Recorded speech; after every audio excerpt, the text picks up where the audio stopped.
Yo, yo, yo, yo. What's going on, Game Changing Network?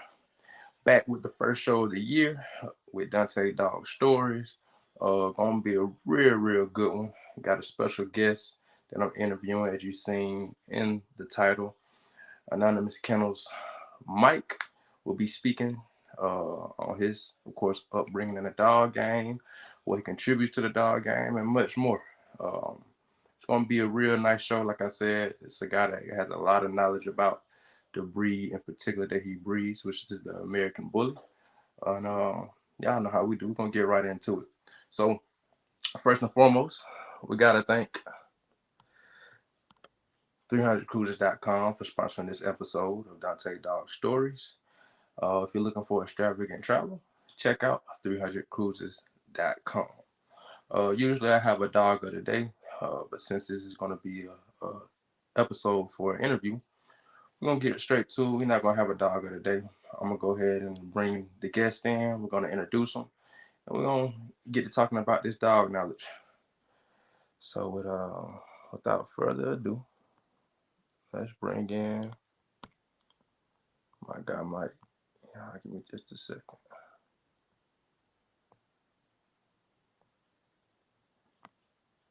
Yo, yo, yo. Yes, sir. What's going on, my guy? What's good, bro? Hey, the same old thing. Plenty of dog stuff. You already know. Uh, Always. so how you feeling today? Feeling good, man. I've been chilling all day, relaxing.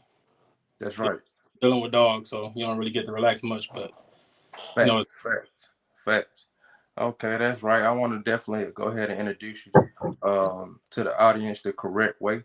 If you know me, you know I've been dealing with the dogs for a little while now. I actually met Mike early on in my journey with the dog game, and uh, we met, of course, how a lot of people meet in the dog game is to put a breeding together. We came together to try to put a breeding together, and ever since then, we've kind of been locked in with each other, shared knowledge from here and there, and then actually began another podcast, Bully Breeders Association, which we also shared our knowledge on a platform like this here, the exact same platform to be exact.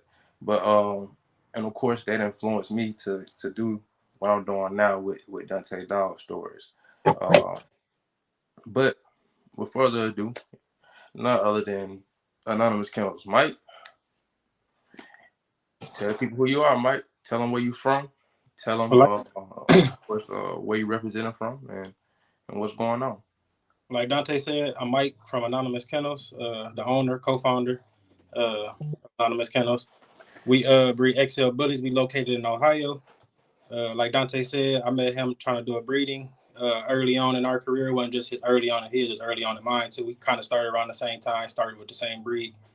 Uh, Started with the American Pit Bull. Worked my way to the American Bully. Um, and yeah, that's how I'm here now. Bet. So, like you said you started early on, but what exact age did you actually get into the dog game or bullies in particular? Or how long have you been doing this? Has this been a thing that you've done as a kid? Was it always a kid dream, or did you get older and start liking dogs? Or how did you get into the dog game yourself? So when we was kids, man, we always liked dogs, but we were scared of them because pit bulls got that different stereotype. And when we was kids, we believed that. So and we actually had found a pit bull, put it in my granny garage, and had to call the animal control the next day to get the motherfucker out because we were scared to let him out. So, but at that time, that was a bully. I don't care what nobody say. But Facts. uh, but yeah, man. I've been breeding probably for about 5 years now. But I've always had a love for dogs. I always had dogs. I had other breeds. I had a Great Dane. I had a little what the fuck is them things called? Them little top target dogs. I had a little target dog, mixed dog. Got you. Target dog, like Them. a West Highland. Yeah, I had one of them little things mixed, and then I got my first pit bull. When I got my first pit bull, like that was my dog. We had Rottweilers when we was babies, or when we was kids and shit. We had two big Rottweilers. Um, we had a lot of dogs, but my first pit bull was about 5 years ago. She actually 5 years old now. And she's retired with my mom. But yeah, Okay. I've been doing it for about 5 years. Okay. And as far as when you was younger, did you have anybody around you that you was able to look up to, or you got any siblings that was already involved in it? What was the process of you just experience? Like I hear you saying, you know, you already had dogs around. Sounds like the family dogs, but Yeah. just the breeding aspect. What kind of gave the idea in saying like So maybe one day I could do this too? so for real, I didn't even realize it until probably a couple years ago, but my uncle bred dogs my whole life. So I really didn't, but I never like got inspired by it or played with his dog. I was scared of his dogs. He had the pit bull. They was chained up. You couldn't really go play with them and nothing like that. So, But but he bred dogs my whole life. So you can kind of say it's in our bloodline. My dad did it. My dad's doing it right now. It's a lot of people in my family. I got cousins that do it right now. Like it's a lot of people that breed in my family. So I'm pretty sure it's just in there somewhere.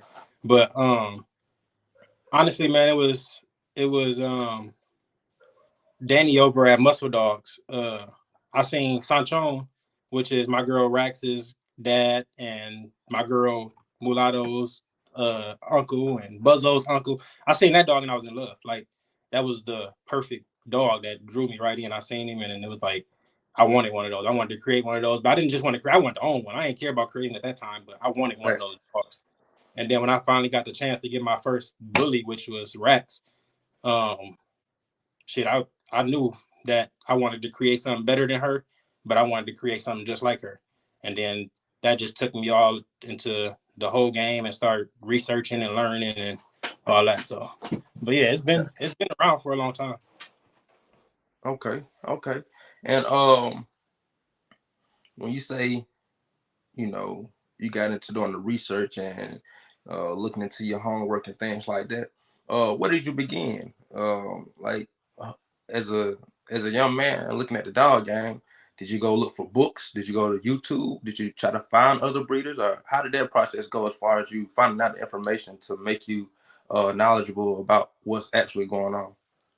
So like it's year 2000, man. Everybody can go on YouTube and you can find anything you want on YouTube and you can learn how to do anything. So I always tell people, if you don't know how to do something, go look on YouTube. And if you can't figure it out on there, then you ain't gonna be able to figure it out because everything. So what I did was start watching other breeders on YouTube when I really started getting into it. So I wanted to learn like the lingo, learn what goes on in the game and stuff like that. So I started watching other breeders and I would hear people talking. And some of the shit just didn't sound like they knew what they was talking about. So I started doing Mm, my own and looking into more reputable breeders and trying to learn from everybody and then taking my own stuff and then learn what I know about dogs and then incorporate it all together. But for the most part, it was hearing that talk on YouTube and like, damn, y'all really don't even know what y'all talking about. Now I really get on there and be like, he has no idea what he's talking about. right. But that's what really pulled me in and made me want to learn more and be more knowledgeable because your clients love when you can talk to them about the breed and then Facts. come on here and do stuff like this and talk about the breed and talk about breeding period. It sounds better when you know what you're talking about instead of guessing and assuming or going off of your mistakes and then learning. Like you got to actually use there's 1,000 people on YouTube that you can learn from their mistakes too. So it ain't just, Facts. but yeah. So, YouTube. what would you tell I guess, a younger breeder and a client, just things to watch out for when they're looking into getting a dog or looking into getting to the breeding game? Um, Getting a dog, getting into the breeding game is two different things. So I'm gonna answer them in two different ways.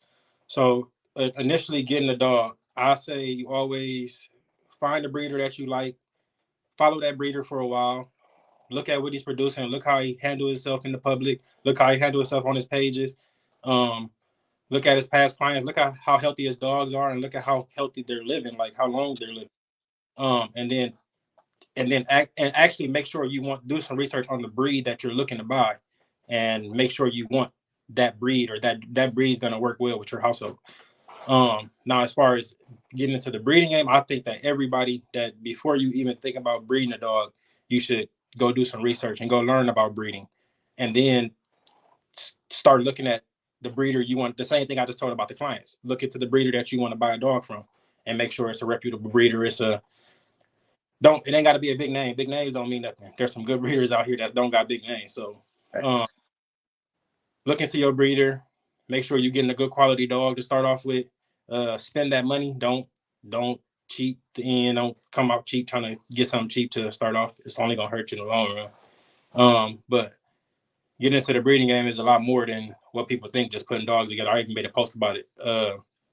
You just putting dogs together. It don't work like that. You gotta plan your breedings out, and when you have your breedings, understand what you want to do with that next step. So I just had a litter. I already know who those puppies are going to, and then I know who their puppies are going to. So you got to get that far ahead to really have an advantage in the breeding game. I didn't realize that until this year, and Mm. literally this year. So Facts. 4 or 5 Facts. days. So that it tells you how much you're supposed to learn and how fast you're supposed to learn.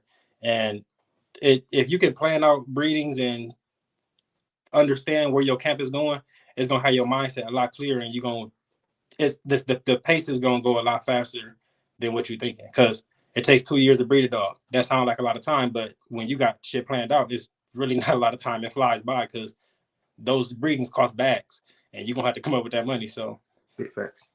but yeah, so it's two different things. Getting a dog and becoming a breeder is two totally different things, and both of them require the same thing, but being a breeder requires a lot more. Gotcha. Okay. And I'm finna jump into this next question. This is gonna be a great segue.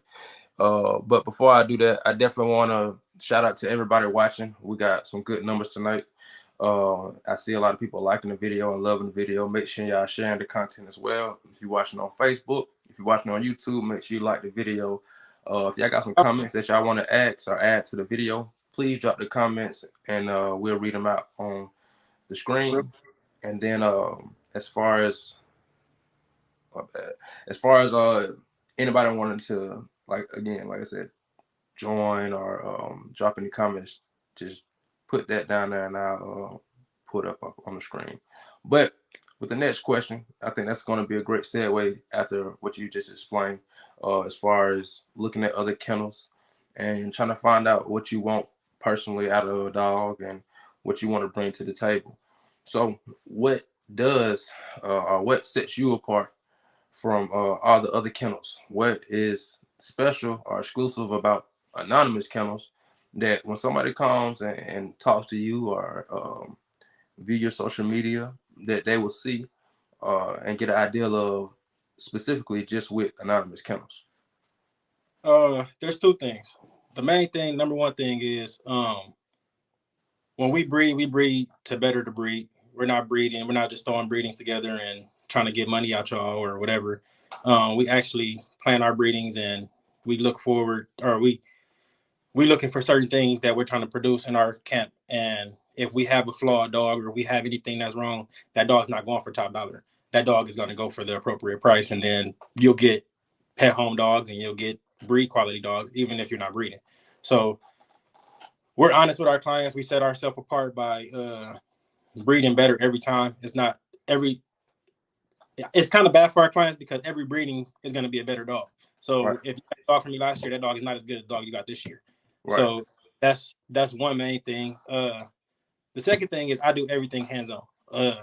My clients deal with me personally through everything with your payments, your first interaction with me.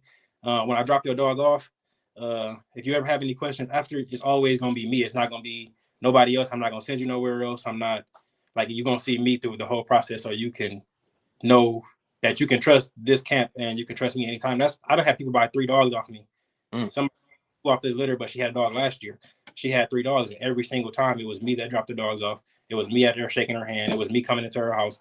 So she's more comfortable now. This the third time. It was like I was family coming in, yeah, inviting food, all that. So yeah, that's fast. That's trust. yeah, but that's what sets us apart, honestly. Okay. Because I know Uh, my bad. Because I know a lot of breeders out there that they sell dogs and then they have them sent off with shippers, and you lose. There's a lot of there's a bigger chance for stuff to go wrong in that process, and facts. a dog can die, a dog can be mistreated, a dog can be left in bad situations, like, or your dog can be stolen and then it's just gone. So Facts. it's a lot of stuff that can go wrong, and then nothing like shaking your client hand after they hand you their money or after they send you that payment. They don't want to shake a person that they don't even know, that you don't even know, dropping the dog off. So I'd rather them shake my hand, see me, and meet me personally.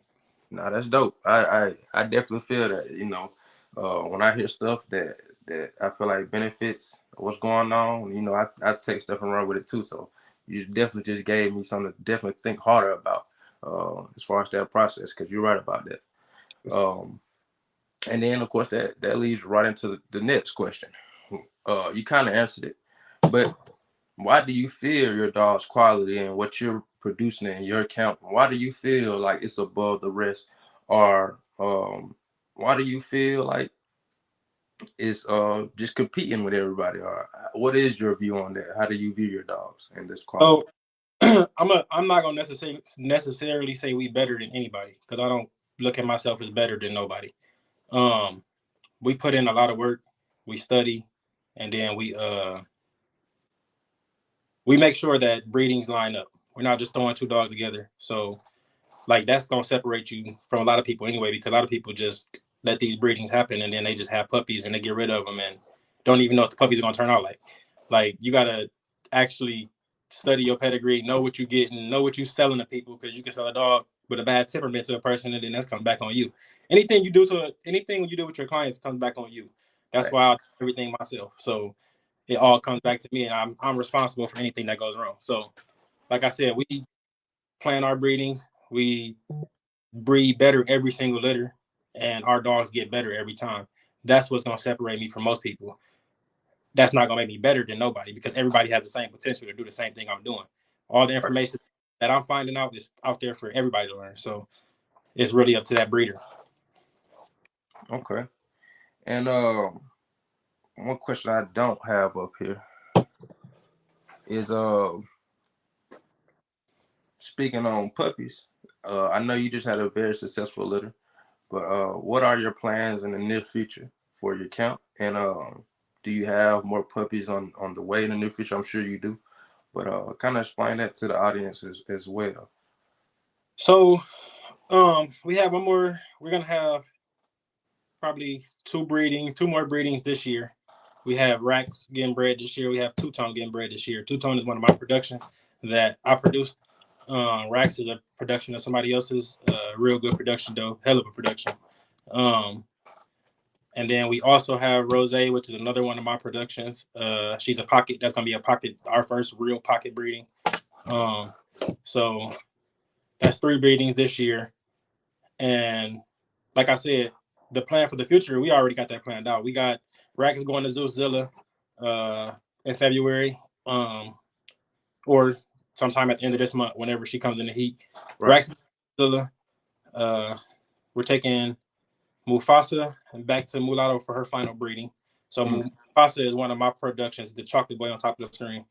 okay. We're Mulatto for her final breeding. And then Rose is going to Doshan's Black Tri Boy. And then Two Tone is going to Mufasa also. Uh, I want to use Mufasa a lot because I produced him. I want to see him what he produced in my yard before I try to sell him to anybody else. So I'm going to use him a lot this year. Rax puppies, the plans for them are we're going to take Zeus has a son right now named Aries. Aries is a looks just like Zeus, probably going to be better than Zeus, honestly. Mm, Um, I want to take one of those back to Zeus or back to Aries, have a two times Zeus in there. facts. Facts. Bring some of that out because Zeus is a phenomenal dog, probably one of the best dogs I ever seen. I was Yes. supposed to, I didn't make it to see him, but he's definitely a fire ass dog. But yeah, we pretty much got it planned out for the next 2.5 years. Okay. Longer than And that. That's just right now. okay. And for anybody that's hearing these names of these dogs, if you go check out the post on my Facebook page, I tag Mike's page and his kennel page. Make sure y'all go follow Mike. Make sure y'all go to his anonymous kennels page and send the likes up. Go give him some follows on over on his account too. And then you'll see all the pictures and the videos that he's already dropped the a lot of content really of all his dogs and how he interacted with his dogs, and again, like you were speaking on earlier, building ideal of what you really want out of your dog through the breeder. So y'all don't be afraid to reach out to him about serious questions regarding his count.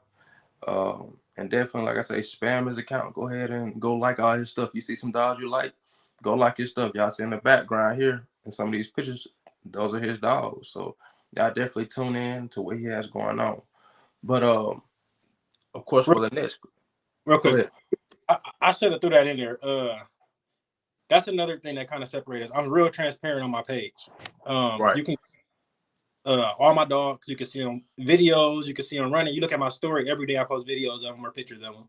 Facts. Um, if you go to my live videos, you can see every breeding I've done in the past 3-4 years. You can see those puppies being produced, those puppies being born. So everything's on my page. There's nothing I'm hiding, nothing that I try to keep a secret. Everything is right there. You can see it. That's right. Okay. So being that we can see everything, how do you feel your program benefits the families your productions go to, and how do you feel like it benefits the communities that they are in as well?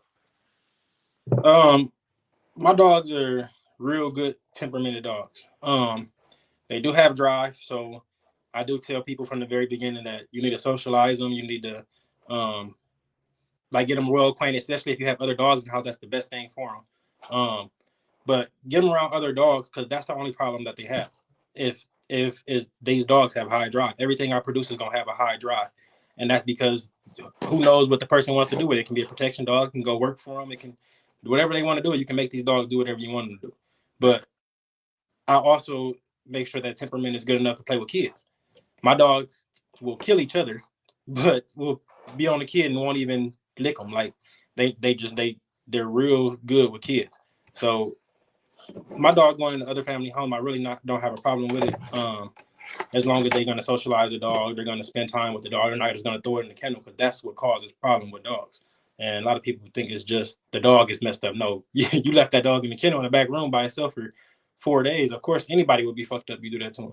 Right. So I a lot of a dog's temperament has to do with how it's being raised, but a lot of it, the natural part of it, is the breeding and making sure both of the dogs are with great temperaments and they're not aggressive towards people or kids. So I feel like my dogs are good in the community whenever they're socialized right, and I feel like my dogs in family homes are amazing. Like it don't matter if they got dogs or not. Like they love the people and the people love them. So it is proven. I have dogs. Like I said, 5 years. I got dogs that's 3 years old with people that have been with people for 3 years, and I've Right. never had. I've had one call about a bite, and I called you about that, and Right. we all came to the conclusion that the dog wasn't wrong. Right. So, and if you want me to, I'll elaborate on that so they can understand what I'm talking about. Yeah, give the people some game or some things that happen in this dog game, man. I mean, a lot of people may have experienced this and not knowing what's really going on, and then you have a lot of people that, like you say, they'll blame who they got the dog from or their situation rather than looking at what they're actually putting the dog through. So, yeah, if you want to, go ahead and let the audience know kind of what you experienced with that as a breeder and some things that you experience if you want to get into the breeding game and what to look out for and how to handle that type of situation. So I had a client I saw the dog to down in Chicago. She her and her friend would take the dogs on a walk every day, and they were fine. Well, one day they were taking one of the dogs on a walk. The dog's a big dog. He's probably already over 100 pounds. And he's actually he's over a little bit over a year old. Um, they take him on a walk, and I guess he seen something and tugged, and his owner fell to the ground. Mm-hmm. Owner fell to the ground. The other lady tried to help her up, and he grabbed her arm. He bit her arm. Right. Um, she didn't know what was going on. Like she thought, like she asked me, has this ever happened with any of my dogs? And I told her my dogs had never bit people at all. So I don't know what was going on. So I kind of assessed the situation. I called Dante and we talked about it, and it was more so I think we both think, and now we know because she took the dog to a professional, and the dog that he told her the same thing that I told her, which is the dog was in his mind he was protecting his owner because she's on the ground and you're on top of her, and that's all he sees. So he grabs her arm and gets her off. He didn't shake her, he didn't tear nothing. He just bit her arm. He punctured, but he didn't tear. So you could tell he was just trying to get her back. Which is when he bit, she got back, and it was cool. Um, they take the dog to the garage, and the lady's walking up, and she's kind of walking up like aggressive, like why did he just, and he goes to bite her again on her leg. And it's the same thing. I told her like he's protecting. After she got bit the first time, she should have never went back towards him at all. I would have never went back towards a dog that just bit me. So Right. that's what happened in that situation. And she took him to a professional trainer, and he said the dog did nothing wrong. The dog did what any dog would do if they felt like their owner was being attacked, or what any dog should do. Not every dog do it. We seen it with the video where the kid was getting pummeled by the damn goat, and none of the Right. dogs did nothing. Right. Um, but that's what a dog is supposed to do. So stuff like that happen. That's not really a dog issue. That's really more of a people issue. Like you gotta know dogs better than that. If Right. somebody they're holding their dog, there's no reason you should try to pick them up. Their dog is gonna assume something. So, like I said, it was more of a people issue, not really a dog issue. Most definitely. And I definitely want to get across to my audience as well. Anybody that's been watching me, I'm big on temperament and everything like that. But we also have to keep in mind that these dogs are very loyal creatures. So oftentimes people will get confused what anxiety is in a dog and how it affects a dog when they're around you. But the more your dog is loyal and loves you, the more that dog is going to react in a situation like what Mike just explained. Not out of uh, wanting to do that, but that person who he's been loyal to, he feels like is in harm's way. So therefore, he's doing what he knows in his eyes as a response to get that harm away from the most loyal person to him. And that's kind of how that works with certain situations. Because y'all seen in the backside of the story, they walk back up to the dog, which of course the dog had already let them know they didn't feel as comfortable as they could around them based off the situation that just happened. So, everything in the dog world kind of plays itself out like that because, again, like I spoke on before in other shows, it's a fight or flight response with a dog. And of course, dogs don't have hands, so they have to use their mouths to kind of project their feelings, and that's all that is. But I definitely appreciate that story for sure. For sure. And the next thing I was going to get into was basically, I just lost the question just that quick. You don't know how many times I used to do that, man. Right. I just lost the question just that quick because it's one I You ain't put in. But gotta get you a little notepad, man, and write your questions down as they come. facts, facts. But what do you feel? I just had the question. What do you feel like as far as I know I kind of asked this early in the show, but just overall, anybody that's watching this tonight, what is the general perception that you want them to have? Um, and you can answer this two ways as well, because again, we got breeders that's watching this, and we do have future customers and current customers watching this. But as a client and as a current breeder, what is the overall perspective of the dog game? What do you see as the most important thing, and then what do you see as the biggest flaw? And when I say that, it's because my personal opinion, I feel like the dog game is comparable to what they call the rap game is now, where they say a lot of fans get into the game and it's kind of watered down the quality of the music. I feel the same way about the dog game or the bully game in particular. I feel like a lot of fans see the bullies and then they automatically consider themselves a breeder when they get a couple of dogs. And I feel like that's kind of the wrong way to look at it. But what is your overall perspective on that, or what do you put out there to your people and tell them as far as the overall perspective of the dog game? Honestly, man, like you said, the overall perspective of the game is kind of fucked up right now, and it's all because of the greed. And people see that you can make this off of a dog and bring in this amount of money, and they start instantly thinking they see dollar signs. They get greedy, and greed is a problem everywhere you go in the world. Um, Thanks. but that's the biggest misconception is that all this money comes straight to your pocket because they don't like you'll see the post every day now where they telling you what all we spend our money on instead of just making y'all think that it's because in the very beginning everybody was telling also or not even just telling a person can understand that damn, I just paid $10,000 for this dog, and he had 9 of them bitches. Like that's like 90. So in their head they start doing numbers, and the numbers don't work like that for real, Right. because you got to understand we got to take care of them dogs while they're here. We got to pay them vet bills when we take them to get their shots, get their health checks, get everything they're supposed to do. DNA testing, you got to pay for that. You gotta you gotta pay for ear crops, which is probably the biggest chunk of it all. Mm. Um, C sections, um, shit that go wrong during birth. We lose puppies, uh, mislitters, misbreedings. Like it's so much more that people don't really understand. I probably spend right now probably about $150 a week on dog food. People don't think about that. I wasn't thinking about that. Like as you get more dogs, Right. that bill is gonna go up. So Right. it eats into your profit. And just because I made 40K off of this litter, what about all the money I've been spending all year? That Facts. that's coming out the pocket. That's coming out of a work check. So Facts. that's It's that's that's overhead. that's the money. So people don't really add all that in. All they think about is that the litter, and the litter is the least of your problems. Like you got a female. If you get a female, you think you about to make that money. You gotta wait 2 years to even think about breeding her. At least a year and a half. So that's a year and a half, 2 years where you got to feed a dog. And I said, I said 150 a week. Let's say $30 a week for 2 years. That's that's gonna add up.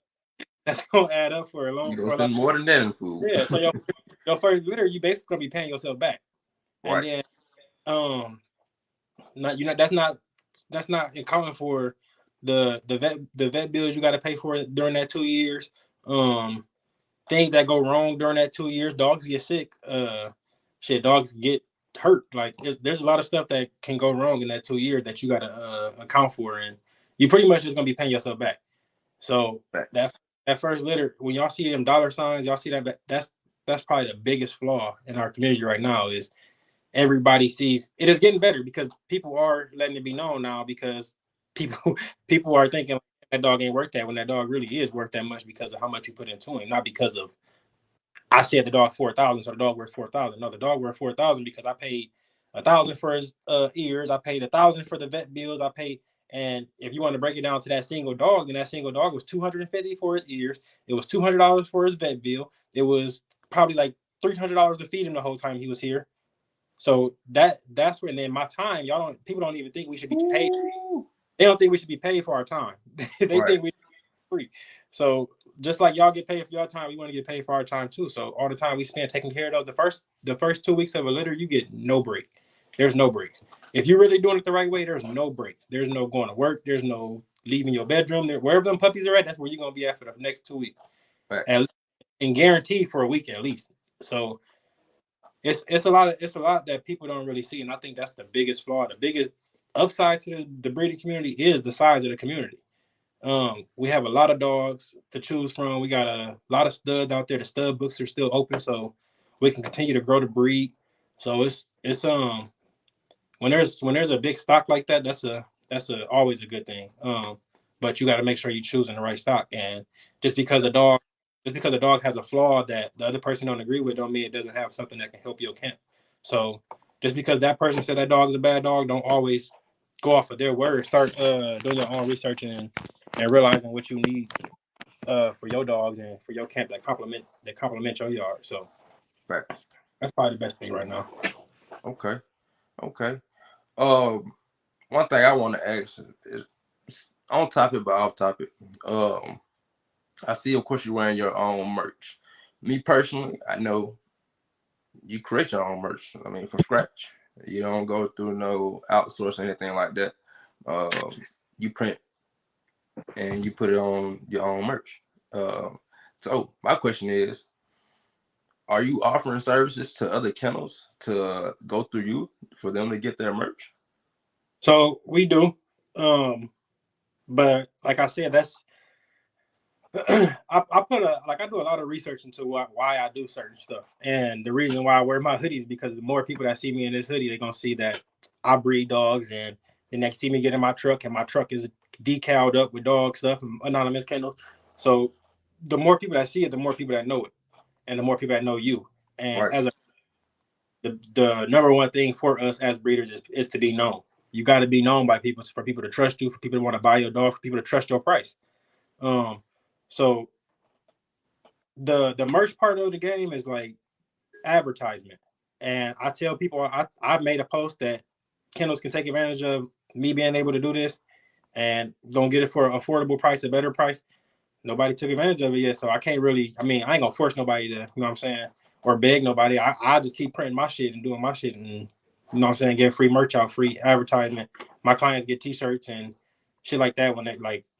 Some of them didn't get it this time because I wasn't. I had to go all the way to Texas and I couldn't get bags together and shit. But Gotcha. mostly all my clients get T-shirts, bowls. Uh, they get decked out with anonymous kennel stuff, and all my clients that didn't get it gonna get shirts in the mail, and they gonna get all their shit. So it, Okay. it's beneficial to be able to print your own stuff and do your own stuff and learn this. And this was all learned off YouTube too. So like I said, YouTube, if you can't learn it on YouTube, you ain't gonna be able to learn it nowhere.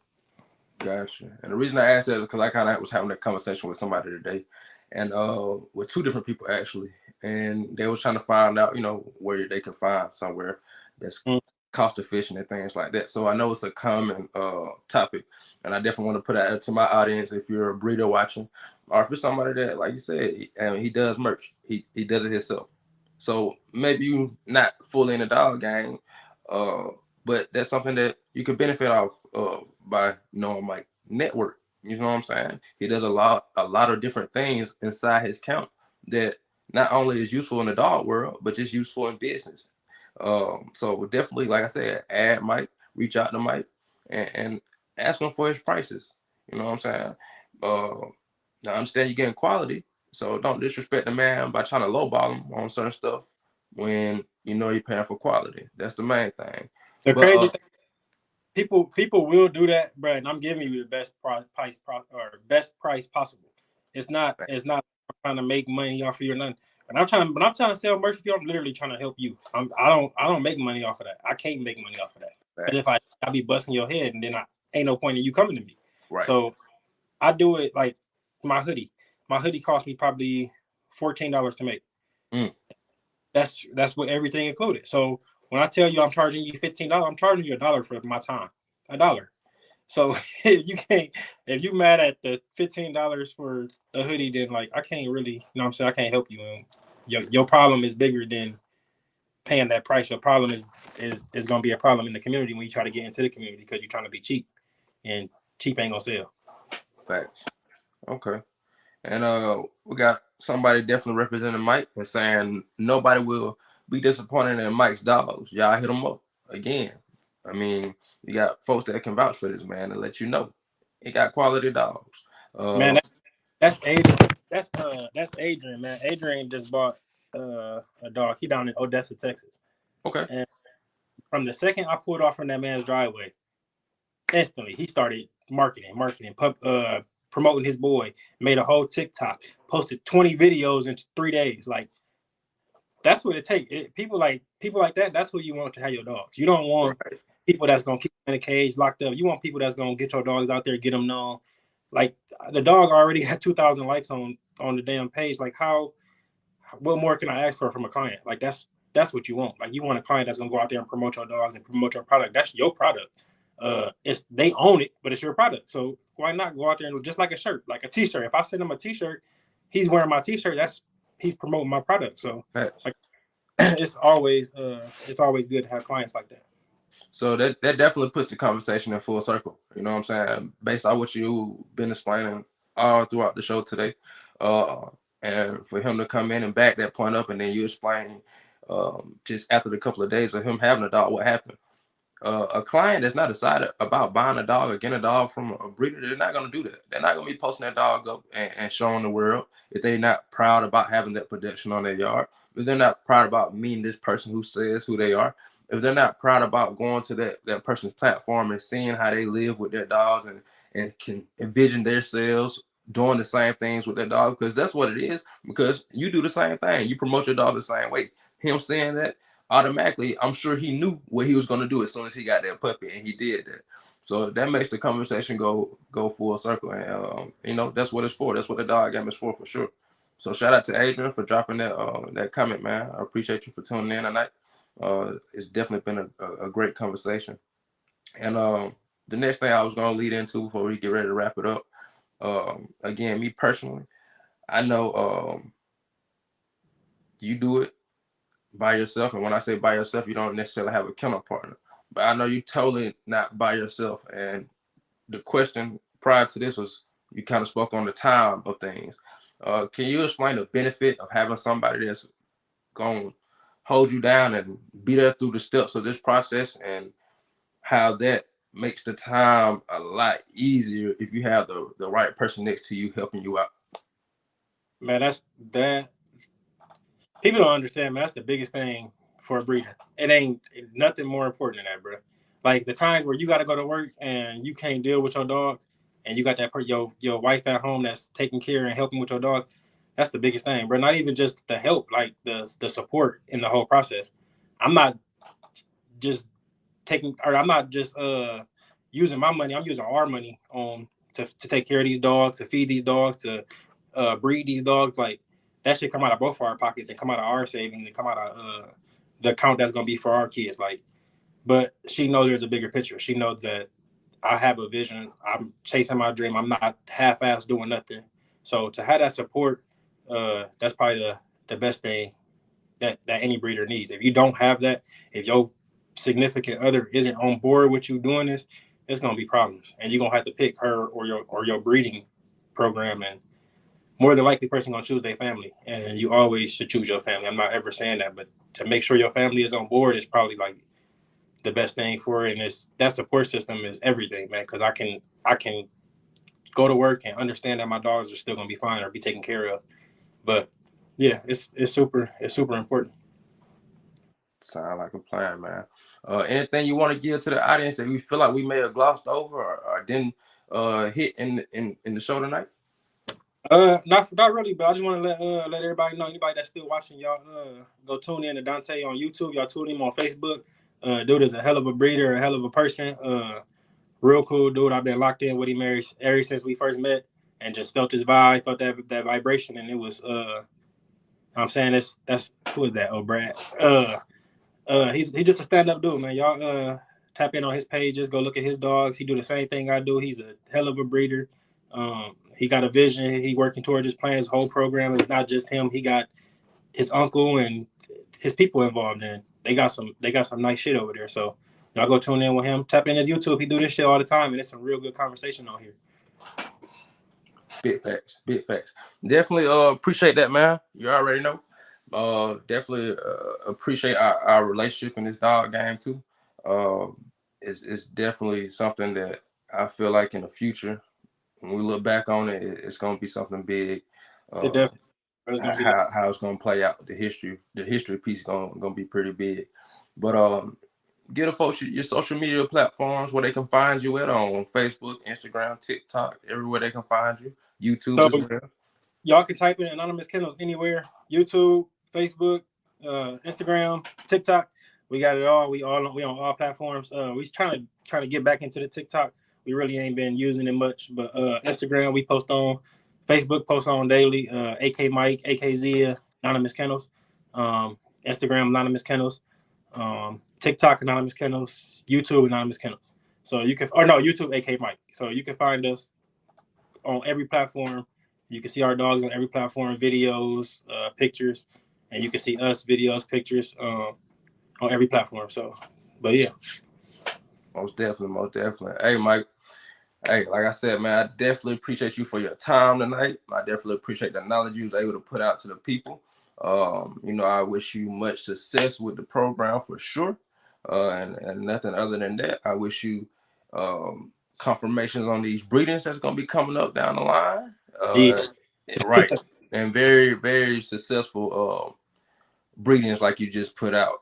I seen the post that you just posted. I think it was today or maybe yesterday, but of you actually posting your productions with all the customers, and I felt like that was really, really dope to see that, man, and see the smile on all your customers' faces and things like that. So, I just continue to wish you much success, bro. And I know you, like you said, you got a vision. You know where you're going. You got this mapped out. Um, already to the point where there's no question about what you'll be doing in the next couple of years. So I definitely commend that, man, and definitely gonna continue to watch you grow in this dog game because you a fine one for sure. But yeah, for sure, man. Much love, bro. You already know we're gonna be locked in, tapped in. We ain't going nowhere, bro. We gonna rock this world for a long time, bro. Facts. All right, that's pretty much our shit now. You know what I'm saying? We're gonna be the young breeder to take over, and it's gonna be our names that the next generation talking about. So Facts. we ain't going nowhere, bro. We're gonna be locked in. I appreciate you for bringing me on for the first show of the year, first interview. A Had to. lot of respect. Keep this shit going. Keep putting out this content. We're gonna be back on BBA soon, hopefully. Let's do it. But even then though, like you already know, I'm coming in, tuning in, watching you because this the whole reason for starting BBA is because I don't know if you know, bro. It was just me and you. Like I knew you was gonna be able to do this. I knew this what you was built for because I know your knowledge on the game. I know your knowledge on dogs. So I knew Facts. you were able to do this, and I'm glad it was able to, you know what I'm saying, get you off the couch and get you in front of that camera. Well, definitely. I appreciate that too, for sure.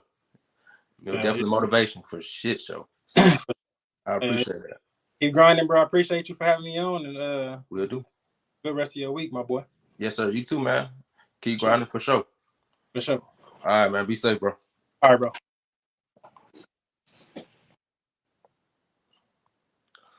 So yeah, man. Another successful show with Dante Dog Stories. Y'all heard it. Um, very, very good content. Like I said, very good guy, very good breeder.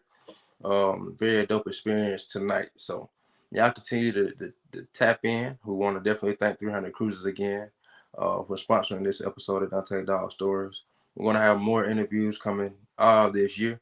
Like you heard him say, this was the first show of the year, and I definitely had to get my guy in for what he means to the dog community and what he means to game changing every count and what he's been able to do for us as far as just been an inspiration on our end too, and watching him grow as well. So I definitely continue to tap in. I appreciate everybody showing a lot of love tonight, man. Staying tuned in and sending up the likes, sending up the views. So I definitely appreciate that. More Dante Dog Stories coming to you, and y'all be expecting a lot more content like this. And I'll see y'all soon.